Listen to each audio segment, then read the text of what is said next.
Hello everyone and welcome back to our new video. Have you ever listened to a song and thought, I wish the bass was stronger, or these vocals need to be clearer? That's exactly what the equalizer or EQ is for. It lets you adjust the sound frequencies to match your personal taste, your headphones, or even the genre you're listening to. So in today's small tutorial, I will show you how to find and use the equalizer in Amazon Music on mobile. Quick note, this feature is currently available on the mobile app, but you won't be able to find it on the desktop web player.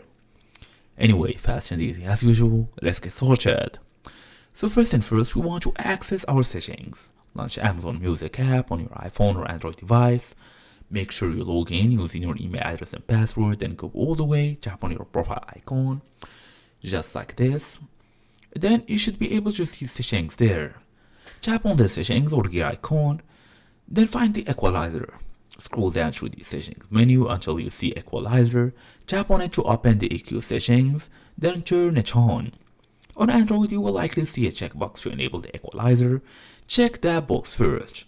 On iPhone, the EQ might be available through your device's settings or within the app depending on your iOS version. All you're gonna do now is adjust these settings. You will see several frequency sliders, usually for bass, mid-range, and even treble.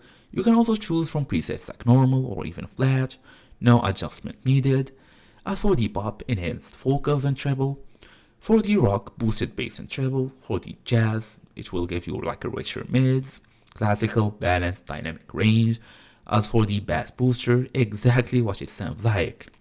Tap different presets to hear how they change the sound, or manually drag the sliders to create your own custom curve. And that's it. Thank you all for watching. I'll see you all in the next video.